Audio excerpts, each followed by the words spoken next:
இந்த cost income டில் டேட்னு இருக்கு 24,80,000 அதெல்லாம் நீங்க போடல இல்ல, அது நீங்க பார்க்காம விட்டுருக்கீங்களா இல்ல போடக்கூடாதுக்காக போடாம விட்டுருக்கீங்களா? கடைசியில போடுவீங்களா? எடுக்கணுமா தான் நான் கேட்கறேனே, நான் கேட்க வரதே அதை நீங்க எழுதிருக்கீங்களா நான் பாக்குறேன். நானு நீங்க எடுக்க வேற செஞ்சிருக்கீங்க. நான் உங்ககிட்ட ஃபர்ஸ்ட் இது கேட்கறேன், நீங்க இது கேட்கறது முன்னாடி இதை முதல்ல கேட்கறேன். நான் 24 lakh எடுத்துக்கல, ஏன் எடுத்திருக்கீங்க? காசு இன்கடு அப்படின்றனால சொல்றீங்க. இந்த கஸ்டமர் உங்களுக்கு வரலைன்னா இதை நீங்க என்ன பண்ணிருப்பீங்க? தூக்கி உப்புத்தட்டில் போட்டிருக்கணும். இந்த கஸ்டமர் மட்டும் வரலன்னா இதை நீங்க எதுவுமே நான் செலவு பண்ணிருக்கேனே அப்படின்னு எதுவுமே பண்ண முடியாது. அவன் ஒரிஜினல் ஆள் போயிட்டான், புது ஆளுன்ற ஒருத்தன் வரவே இல்லைன்னு சொன்னா என்ன பண்ணிருப்பீங்க? இந்த தூக்கி கீழே தான் போட்டிருக்கணும். ஆஸ் ஆன் டேட் அந்த பழைய கதை வந்து எதுவுமே இல்லை. நம்ம ஒன்று செஞ்சதோ ஒன்று அரைகுறையா வச்சிருக்கோம். ஒருத்தன் வந்து நம்ம கேட்கறான், இவன் என்ன கேட்கறான்னா அவன் கேட்கிற மாடிஃபிகேஷன்லாம் செஞ்சு கொடுக்கறதுக்கு என்ன காஸ்ட் ஆகுமோ அதை மட்டும் ஆட் பண்ணிக்கணும். பழசா அவன் இருக்குல்ல 24 lakhs செலவு பண்ணது, அதுக்கு அட்வான்ஸ் கொடுத்தது, அது எல்லாமே ப்ரீவியஸ் கஸ்டமரோட கணக்கு. அது எதுவுமே இல்லை. இவனுக்காக நம்ம பண்றதை ஆட் பண்ணிக்கணும். இதை பண்ண போகும்போது ஏதாவது நமக்கு பெனிஃபிட் கிடைச்சதுன்னா ஒரு பாயிண்ட் வந்து வேணான்ட்டான், அதை ரிமூவ் பண்ணி வித்தேன், அதுல காசு கிடைச்சது, அதை மைனஸ் பண்ணும். இவன் என்னைக்கு நம்ம சாப்டருக்குள்ள வந்தானோ அதுல இருந்து நடக்கிற விஷயத்தை மட்டும் தான் கன்சிடர் பண்ணும். பேசிக்கலி என்னன்னா முடிஞ்சு போன கதை வந்து சங்க் காஸ்ட் அப்படின்னு சொல்லுவாங்க. ப்ரிப்பரேஷன்லேயே சொல்லலாம். அந்த அட்டெம்ப்ட் நான் இவ்வளவு ப்ரிப்பரேஷன் பண்ணேன்றது ஆக்சுவலா அட்டெம்ப்ட் முடிஞ்சு வரும்போது நமக்கு ஜீரோக்கு வந்து நிற்கும். அது சில சப்ஜெக்ட்ஸ்ல எல்லா சப்ஜெக்ட் சொல்ல காஸ்டிங்ல ஜீரோல வரக்கூடாது, நியாயமா வரக்கூடாது, லாஜிக் வரக்கூடாது. இப்ப ஆடிட்ல ஜீரோ தான் வரும். ஆடிட் நீங்க நல்லா மனப்பாடம் பண்ணிருப்பீங்க. அந்த அட்டெம்ப்ட் முடிஞ்சு வெளியே போயிருந்ததுன்னா மனப்பாடம் பண்ணா மறந்து போயிடும், திருப்பி ஃபர்ஸ்ட் தான் படிக்கிற மாதிரி தான் இருக்கும். அப்ப இது வரைக்கும் நான் வந்து போட்ட டைம், இது வரைக்கும் பண்ண செலவு, அது எதையுமே நீங்க கன்சிடர் பண்ணவே கூடாது. ரிசல்ட் ஃபெயில்னு வர அன்னைக்கு வந்து நீங்க ஜீரோல தான் ஸ்டார்ட் பண்றீங்க. பேசப்படுதா? இன்கர் ஆச்சு வராதுன்றேன், அதை நம்ம வராது, அதை நம்ம லாஸா தான் மார்க் பண்ணிக்கணும், அவ்வளவுதான். நீங்க கூட படிச்சீங்கல்ல. Suppose you going to take a decision of whether to continue CA or not. இப்ப சரி உங்களை வச்சு பேச இருக்கும். நான் ஆக்சுவலா CA டிராப் அவுட், ஓகேவா? நான் வந்து USCMA தான், ஓகேவா? நான் டிராப் அவுட் ஆகும்போது CA ஃபைனல் டிராப் அவுட் ஆனேன். ஏன் கதையை சொல்ல, எதுக்கு நீங்க டிராப் அவுட் ஆவீங்க? நீங்க முடிச்சிருவீங்க, ஓகேவா?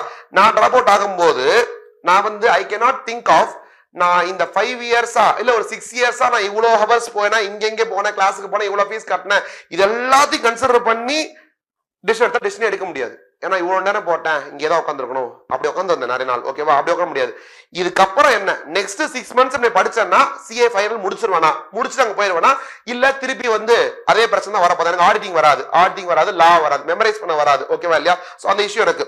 அப்போ வந்து நான் இப்ப அடுத்த 6 மாசம் நான் யோசிக்க வேண்டியதுன்னா நெக்ஸ்ட் 6 months போட்டா அது வந்துருமா இல்லையா பாக்கணும் ஒழிய, இதுக்கு முன்னாடி 6 வருஷம் நான் போட்டிருக்கேனே அதெல்லாம் நான் விட்டு போறேனே பண்ண முடியாது. 6 வருஷம் போட்டா அதுக்கு என்ன கிடைச்சா உங்களுக்கு CPT first attempt, inter first attempt, final செருப்படி, அவ்வளவுதான். அதுக்கப்புறம் வந்து நீ அதுல 6 வருஷத்துல இருந்து நான் இவ்வளவு பண்ணிருக்கேன், நான் சின்ன வயசுல இருந்து அதெல்லாம் பண்ண முடியாது. இன்னில இருந்து என்ன CA ஃபைனலுக்கு 6 மாசம் போட்டு படிக்கலாமா இல்ல USMA பண்ணலாமா? USMA பண்ண பாஸ் ஆயிரும் எனக்கு தெரியும். ஏன்னா வந்து எனக்கு காஸ்டிங் எஃப்எம் தான் இருக்கு. இப்ப வித்தின் 6 months நான் USMA முடிச்சிட முடியும். ஆனா வித்தின் 6 months CA ஃபைனல் முடிக்க முடியுமான்னு தெரியாது.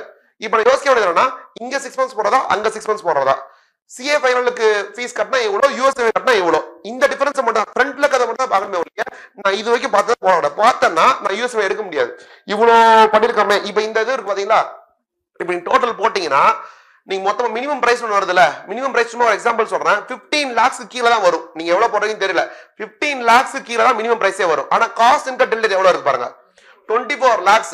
நான் 24 lakhs இன்கம் பண்ணிருக்கேன், அதனால இவன்ட்ட வந்து நான் வாங்கியே ஆகணும், நான் பார்க்க முடியாது.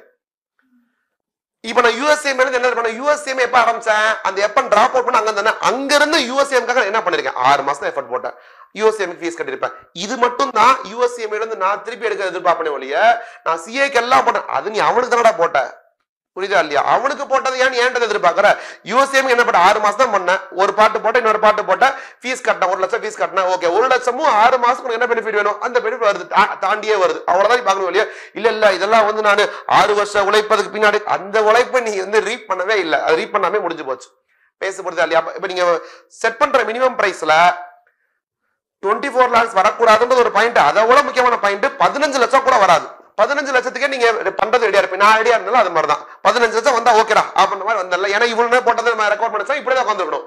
ஏன்னா ஆல்டர்னேட் என்ன, இந்த பொருளை கீழே தூக்கி போட்டு போகணும். எனக்கு ஆல்டர்னேட் என்ன, பிகாம் முடிச்சு 30,000 வேலைக்கு போறது, கரெக்டா இல்லையா? அதை யோசிச்சு பார்க்கும்போது இல்ல நம்ம டீச்சர் ஆகணும்ன்றது நம்ம லாங் டேர்ம் கோல். அப்ப உட்காந்துட்டு இதை விட்டுட்டு போயிட்டு பிகாம்க்கு இல்ல ஆடிட் அசிஸ்டண்டா போகணும். ஆடிட் அசிஸ்டன்ட் 45,000 இருக்கும், இல்ல 50,000 இருக்கும், அவ்வளவுதான்.